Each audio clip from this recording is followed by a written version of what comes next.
In today's video, I've got a nice stack of 50-cent and dollar books that I'm going to share with you. And then at the end, I even have a few non-dollar books that I'm going to show you. Check it out.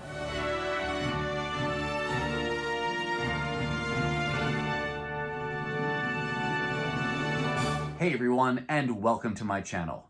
My name's Chris, and this is Northgarden Comics. So I've got another back issue haul to share with you. These are all 50-cent and dollar books that I picked up from my favorite dollar bin diving spot. Yes, that's right, Pulp Comics and Games in Mankato, Minnesota. That is an hour 15 minutes south of the Twin Cities Metro. If you're in the area and have not checked them out, I will put a link to their website down below. And hey, if you're not in the area and you want to check them out, go take a look at their website. They've recently updated it and added a ton more inventory on there so they can ship product to you if you're not in the area to be able to get to them. Now, that being said, they don't have their dollar bin books on the website, which is just fine with me because I love making the trip down there as often as I can to go through those long boxes. And for me, that's about once a month. And as I'm filming this, I'm getting ready to make another trip down to Pulp Comics. So I wanted to make sure that I cleared out my box of books that I still haven't shown you, so that way I'm not letting that back up too terribly much. But again, check them out if you haven't been to the store or if you want to see their website. And for now, let's go ahead and take a look at the 50-cent and dollar books I picked up on my last trip there. Starting things off here, we've got this Amazing Spider-Man issue. I can't even see the number from here, it's backwards. 557. This is from volume 2 of Amazing Spider-Man, and it's a run I'm not trying to build out in its entirety. There are certain stories that I'm trying to get because of the creative team, primarily the artist. In this case, the artist is Chris Bacalo, and this issue represents the third part of a 3-part story that he did the pencils on. And so I think with this issue now I have the full story.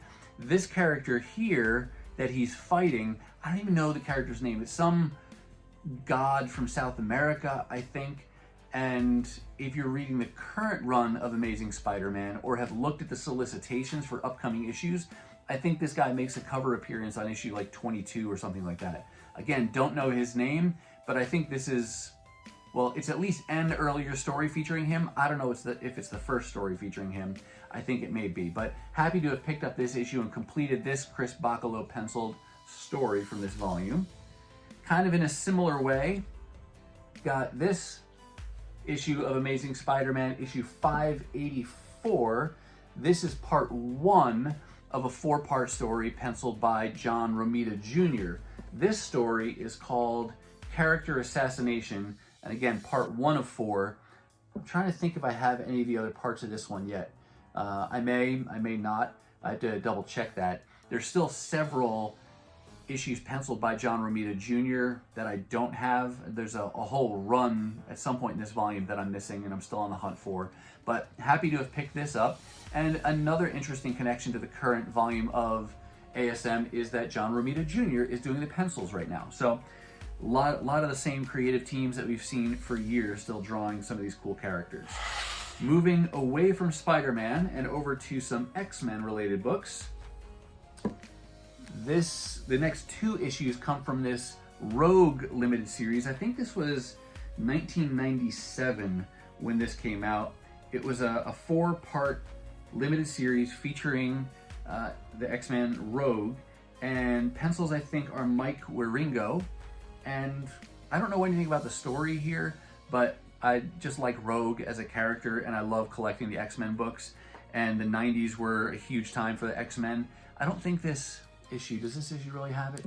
You got a little bit of metallic reflection going on there in the coloring around her title, and then in the X in the corner up there. Not a ton on that one, but then on issue 4, you got some nice metallic reflective treatment there on the title for this final issue of the limited series.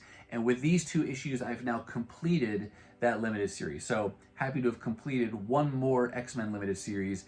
And it seems like back at this period of the 90s, they did a lot of these. They did one for Rogue. I know they did one for Bishop. They may have done one for Beast. Did Gambit get one? there's several. I'm not necessarily working on all of those. I'll keep my eyes peeled. If I see them for 50 cents or $1 a piece, I'll probably pick them up. But Rogue I got just because I like the character so much. All right, now we're going to shift gears a little bit to a different line of titles that I've relatively recently started to hunt for. They are all part of this wave of books that came from CrossGen. And when CrossGen came out, they launched with 4 titles. They are Sigil, Scion, Mystic, and Meridian, I think are the 4 first titles they had. They all ran for like 40, 42 issues each, and I never tracked them at all, never paid attention. I still don't know a ton of detail, but this book is helpful because this primer actually gives you a brief summary of each of those 4 storylines and introduces you to the characters. So this isn't the first CrossGen book I've gotten, but I definitely picked this up. 50 cents is the right price point for that. And now I can at least familiarize myself with a little bit more with each of those stories and the characters and what's going on there. I think this was like right in the late 90s, maybe right around 2000 when these guys started printing. And the reason I got into these to begin with was primarily because of the title Sigil. And I saw on another YouTube channel that they were showing a solicitation for an omnibus that Marvel's coming out with later this year, collecting all of that first volume of Sigil in, you know, one hardcover. And I don't want to buy the omnibus because I don't know anything about the story, don't even know if I'll like it, but it's fun to hunt for these in the dollar bins, and I found several issues for 50 cents a piece on this trip to Pulp. So got the primer, then I got Sigil issue 10, 12, and 14. So, like I said, I'm just going to keep hunting for these as I can find them for $1 or preferably less than $1. It's just a fun thing to hunt for, and then I'll give them all a read once I have the titles or the runs completed. Don't know anything about the stories in terms of, you know, beyond what that primer tells me about each of them, but it's a fun thing to hunt for, and it's one of the ways I've recently started kind of changing how I hunt for books, or not changing, but adding yet another layer to how I hunt for books. And that's, like I said, you see an omnibus solicited, and then you can go ahead and look at the table of contents and then say, hey, could I find those potentially in the dollar bins, those single issues, and try to put it together that way. And interestingly, I think it's now, it may not be available for pre-order yet, but I think I saw it in the most recent Marvel solicitations, because Marvel at some point purchased them. So it may be, what are we in, January right now, February, March? It may be the Marvel April solicitations, which are available online. You can just Google those. I like to see those new books as soon as they come out. I think the Sigil Omnibus was solicited in that April solicitation as available for order. So one more Sigil book to show you. This one I grabbed because it was Sigil, but I didn't know anything about it at first. Now that I've looked into it more, I don't know that I'll hold on to it, and I won't collect any more. This is, I guess, the equivalent of Sigil Volume 2, and you can see that at this point, it's got the Marvel brand on there in addition to the CrossGen. And so at this point, Marvel had purchased them, and from what I understand, this is a reboot with a new #1. I think it's a new main character and a new plot. So there's no other than really basic connection to the first volume. So I don't think I'm going to go with this. I think I'm going to stick my hunting to that first volume that I showed you some issues from. But in addition to those, I found issues from one of the other titles. These are from Mystic, and you can tell, look at the back of this. The bag is getting ripped just from so many hands over so many months going through these boxes, and it just starts to rip over time. So these have probably been sitting in the bins for quite a while. But we got Mystic issue 12, 13, and 16. So a little bit of progress there. I'm in no particular hurry, so as I find these issues, I'm just happy to add them to the run. Shifting gears again, this is a title, a character, and a creator that I only recently learned of. It was actually from watching Eric Spag's channel, and I'll put a link to his channel somewhere up here and a link down below in the description so you can check him out. He does a lot of the similar types of hauls as what I do. Loves to find those dollar books. Not just dollar books though, but he gets a lot of cool stuff from the 90s and a lot of oddball kind of things, cartoony kind of things. So definitely encourage you to check out his channel. But he was showing some of these books on one of his hauls, and I like the style of the artist and the creator. Her name is Sia Om, and her character here is called Lola. I think there's just a couple volumes of stories central, around this character Lola. Don't really know what's going on.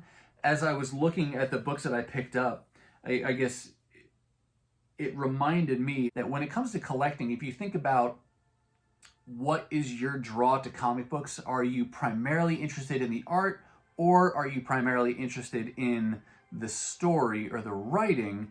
If I had to choose between those, I would definitely say I'm art first, story second. And I mean, a lot of these books are evidence of that. I don't know anything about this story, but I liked her style and her take on this character. In a way, I don't know if it's something about the noses or the eyes or something about the faces that remind me a little bit about another contemporary artist, Pepe Larraz, who did a lot of stuff during the Powers of X, House of X time and started off the X-Men titles. Really enjoy his style, and this reminds me a little bit of that, and just seems like yet another fun thing to hunt for. And so I found that one issue 3 from a limited series, and I also found issue 5. I don't see these books very often, and if I've seen them in the past, I never really paid attention to them, so I will be looking for these going forward. 2 issues down, several to go, but just another fun thing to hunt for as I'm diving in the dollar bins. Next up, got a nice bit of progress I made on a run that I'm working on. I've said this several times, so if you heard me say it, I apologize for you hearing me repeat it. But when Image started out in the early 90s, I collected a little bit of this, a little bit of that. I didn't really collect long-term on any title.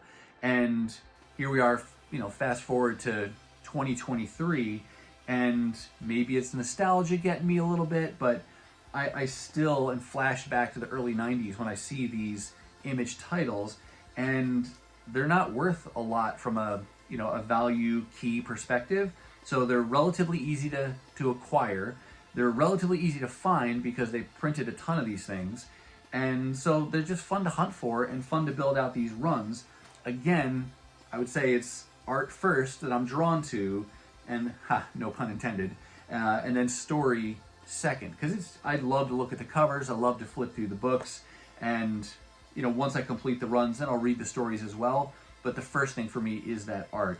And Cyberforce, created by Mark Silvestri, is one of the titles that I've decided to go and try to get at least the early volumes. There was like a 4-part limited series that constituted volume 1, and then volume 2 was really where the first ongoing got kicked off, and that ran for 35 issues, and I found several of the issues that I was missing for 50 cents a piece on this day of hunting. So what is this issue here?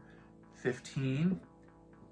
And that's, I think, the only Mark Silvestri cover that he did. A lot of these covers are done by Dave Finch, and Dave Finch does the interior pencils on a lot of this run as well. So he picks up here starting with issue 16. There's 17. Jump ahead to issue 26. Here is 28. 29.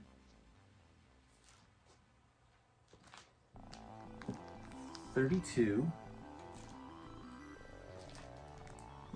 33. 34, and love to find the bookends to runs. Here's the final issue in the volume, issue 35. So that was some great progress. I still have, 10 or so issues I need to complete this run. I'm going to be digging for those on my next trip down to Pulp, and see what I can find. And after that, I'll just keep looking. But you can generally find these, like I said, for $1 or less, and you see them all the time. So if it's something you're looking to hunt for that's just fun to look for and that it's just cool 90s extreme art, then yeah, go ahead, give Cyberforce a check out. Give them a look, consideration, whatever you want to say there. All right, just 2 more books from the 50-cent/dollar haul. This one, I think I just wound up with because I put it in my pile initially and meant to go back and look at it and never did, and so I wound up coming home with it. That is, this one here is called, what's it called? More Than Mortal Lady Pendragon. Seems to be a crossover between Lady Pendragon and this More Than Mortal character title. And this is actually the second part of a 2-part story called Adversaries. I don't know anything that's going on here. I think I grabbed it at first because it didn't look familiar to me and I wanted to look more into it. I really don't know any more than I did then. And like I said, had I checked more closely, I might have just put this one back in the bins, or maybe I just said, it's not gonna hurt me for 50 cents to pick it up, so I did. Maybe I'll get part 1 someday, but who knows? I don't know that I'll hold on to that, but that's one of the books I picked up. And then this other one, I see this all the time. I think it's actually the first part of a 4-part limited series. I looked online to try to get an idea what the story is here as well, but it wasn't super clear to me. I think it sounds like it's some kind of splitting apart of the shared universe within Image, thus the title, Shattered Image, and it may be a peeling off of the Wildstorm universe from the regular Image. I don't know. These are all words I know, but if any of you knows, you can validate or correct me down in the comments. But Shattered Image, this was written by Kurt Busiek and Barbara Kessel, and then Tony Daniel does the pencils, both on the cover and the interiors. And again, the art looked good to me, and so I figured I would grab that for 50 cents. And maybe I'll look for issues 2, 3, and 4 if I can find them for 50 cents a piece. They'll just be fun little pickups. But again, no intrinsic value from a key perspective or anything. A lot of these Image books are just, they're fun to hunt for and fun to find. And again, give you good nostalgia feels if you were collecting in that early part of the 90s. All right, I told you at the beginning that in addition to the 50-cent and dollar books, I had a few, or 4 to be precise, non-dollar books to show you. These do not come from Pulp Comics and Games. These actually come from one of my other favorite comic vendors in the Twin Cities. The store, now, yes, I said store, is Most Wanted Comics. They historically have been a vendor here in the Twin Cities with a warehouse that they would occasionally open up to do some sales, but mostly you would see them at shows in the area and they would travel around. But just as I'm filming this, last weekend, they opened a brick and mortar store in the Twin Cities Metro. And I'll put links to their information as well down below in case you want to check them out. And I did a short recently. I was able to get in there on their opening day for a little bit, so I was able to do a little filming. So you could check out that short if you want to see what the inside of the store looks like. Normally, when I'd go to their sales and things, I'd be hunting for the dollar books like I normally do. Well, now that they're a store, they're not all just about dollar books. They've got regularly priced back issues. They'll eventually get new comics, but right now it's focusing on the back issues. They've got toys and figures and some collected editions and supplies and things. And I wanted to go there and support them. And so I was much more particular when I'm looking for more than $1 books. And there's a run that I've been working on, and I'm down to just a handful of issues, and I'm not gonna find them in the dollar bins, at least not anytime soon. So I was willing to pay up a little bit for those, and they had 3 of the 5 issues that I was missing, and I will show you them here first. We've got from the Straczynski / Romita Jr. run of Amazing Spider-Man, Volume 2. That run started in issue 30 and ran through, I think John Romita's part, he was involved for like issue 508, but then Straczynski went on for many more issues after that. I'm just looking for the Straczynski Romita Jr. portion of it. But here's this issue 50, or Legacy 491. That's one of them. And again, I haven't ever seen that in the dollar bins. That's a great J. Scott Campbell cover with Spidey on there. So I got that one, and then here's issue 51 or Legacy 492. And Campbell does the cover for all three of these that I got. And then the third one is issue 52 or Legacy 493.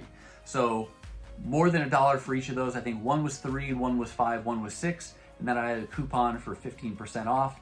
So that seemed reasonable. When I look online for these, they're anywhere like $8 or more for these kind of issues. So very happy to be able to find those, add those to my collection, and to be able to support the guys at Most Wanted Comics. Now I'm to the point where all I need are issues 500, and they did have a copy there. For the price was very good, but the condition wasn't quite what I was looking for. So I'm going to continue hunting for that one a little bit longer, not in any particular hurry. And then the most expensive issue that I still need to fill in this run is issue 36, which is the 9/11 tribute issue. From a story perspective, I think that's going to serve kind of as an interlude. So being able to read the story continuously, you don't need issue 36 to get the main plots. So that's kind of more of a parentheses. It would be really nice to have that one someday. I'm not sure that I really want to spend up for it. Maybe someday this is a run that I go and get the omnibus edition for, and then have it all in nice oversized art, and then I would also have that issue 36. But that's a decision for down the road. For now, I got these three, very happy with those, and just really practically speaking, that one more issue 500 that I'll continue to hunt for. And then the last comic to show you today is another bookend. Like to get those bookends. This is Amazing Spider-Man issue 441. This is the final issue from ASM Volume 1. After this, it rebooted to a new #1, and we got a Volume 2, which really kicked off that other volume that I was showing you issues from. So I like to get final issues and things. I think this was a $3 book as well, but just fun to have those bookends. I wasn't reading Spider-Man at this time, and I think, even evidenced by this, the story here is called The Final Chapter, Part 1 of 4, and then it's a story, they just were jumping from title to title as they told the Spidey stories. So from an outsider's perspective, that gets real confusing to try to keep track of and to know what issues do I need to be able to build out the whole story. So really just happy to have gotten the final issue to Volume 1 with that issue 441. And with that, I'm going to say that's going to do it for me, and that's going to wrap up this 50-cent/dollar haul from Pulp Comics and this more than $1 haul, mini haul from Most Wanted Comics. I do hope you saw something that you liked. Are you collecting any of these titles? The Spider-Man stuff, the Image stuff, Lola, XOXO, any of the CrossGen titles? Let us know down in the comments. And even if you're not collecting any of those things, what kinds of fun things are you finding on your own comic adventures? Now, if you're not quite ready for the YouTube fun to stop, I have hand-selected a couple videos here for you to check out. As always, thank you so much for watching, and I'll see you next time.